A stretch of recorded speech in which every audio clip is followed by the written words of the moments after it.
c'est un sujet qu'on aborde tous les étés avec le capitaine et chef du centre de secours de La Hague.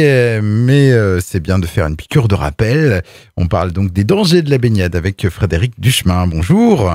Bonjour Manu, bonjour auditeurs d'Ag FM. C'est donc un des fléaux de l'été, donc les noyades accidentelles. On commence par quelques chiffres. Donc en 2018, une année noire, on a recensé entre le 1er juin et le 30 septembre plus de 1600 noyades sur le littoral français ou encore en piscine et dans les cours d'eau. L'an dernier, ces chiffres ont nettement baissé, mais c'est certainement lié à la crise sanitaire. Alors premièrement, quel conseil de base pour éviter les accidents de baignade? Alors en fait, ce qui est important, c'est de ne pas présumer de ses forces. S'assurer avant d'aller se baigner de son niveau de pratique. Essayer d'aller se baigner toujours à deux. Déjà, c'est plus agréable, ou de prévenir un proche. Ne pas se baigner si des fois on sent que ça va pas, qu'on a déjà des petites difficultés.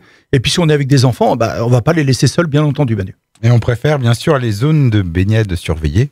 Ça aussi, ça fait partie des bons réflexes à avoir. Alors bien entendu, il y a des zones de baignade surveillées. Alors je ne sais pas si vous avez lu la presse récemment, mais on a deux grandes entités qui surveillent nos plages. C'est la Société nationale de sauvetage en mer et les sapeurs-pompiers.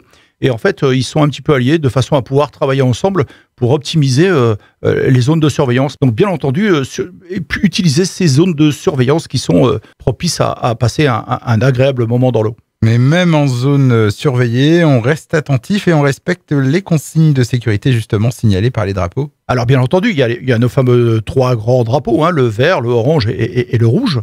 Le rouge, on va commencer par le rouge qui interdit tout type de baignade, quel que soit le temps, quelles que soient les circonstances. À partir du moment où c'est drapeau rouge, c'est comme le feu rouge, on passe pas. Orange, il y a un risque potentiel, mais les baigneurs en sont prévenus. Et puis vert, toutes les conditions, on y va, c'est parti, il fait soleil, il fait beau, etc. À l'entrée de chaque poste de secours, vous avez des tableaux sur lesquels les coefficients de marée sont marqués, la température de l'air, la température de l'eau, savoir s'il y a des courants, des vents de terre, tous ces renseignements très importants avant d'aller dans l'eau. Et si malgré donc ces précautions, on se retrouve tout de même en situation délicate dans l'eau, quel comportement adapter, même si c'est plus facile à dire qu'à faire? Alors c'est toujours un peu compliqué parce que l'eau, dans une piscine, on peut se raccrocher au bord. Mais là, si on est loin, déjà la première chose à essayer de faire, c'est de se calmer. C'est facile à dire. C'est très très facile à dire, surtout dans l'eau. Je connais un petit peu l'eau. Et comment je vous le dire, si des fois on est embarqué par un courant, il faut pas lutter contre le courant. Il faut se laisser embarquer par le courant, faire des signes que l'on est en détresse aux gens qui sont proches sur la plage.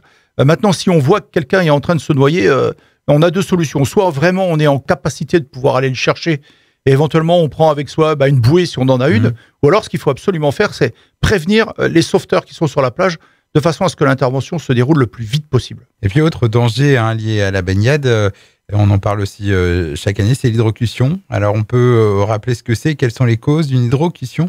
Alors l'hydrocution, en fait, ce qui se passe, c'est que si on reste trop longtemps au soleil, si par exemple on a fait un bon repas, etc., et qu'on va aller dans l'eau sans prendre de précautions, par exemple se mouiller la nuque, se mouiller le ventre, se mouiller les avant-bras, les cuisses, etc., physiologiquement, il va se passer quelque chose au sein de l'organisme qui va faire que, pouf, on va s'écrouler. Donc en fait, les précautions à prendre, si on a fait un bon repas, avec le temps qu'il fait, si c'est un peu alcoolisé, on évite, ou alors si on est trop laissé au soleil à un moment trop important, ce qui tout de suite n'est pas trop le cas, il faut surtout bien se mouiller la nuque, le ventre, etc., avant d'aller dans l'eau, de façon à mettre le corps à température de l'eau pour éviter un choc thermique trop important. Eh bien, merci Frédéric Duchemin. Est-ce qu'il y a autre chose à ajouter sur les dangers de la baignade? Vous voyez quelque chose d'autre? Non, rien de particulier. Si on a la chance d'avoir des gens qui viennent en vacances chez nous, donc il faut qu'ils en profitent bien, mais il faut qu'on soit très très vigilant parce que la mer, c'est pas un lac, c'est pas une piscine. Et il y a aussi des piscines privées. J'aimerais bien aussi attirer l'attention sur les piscines privées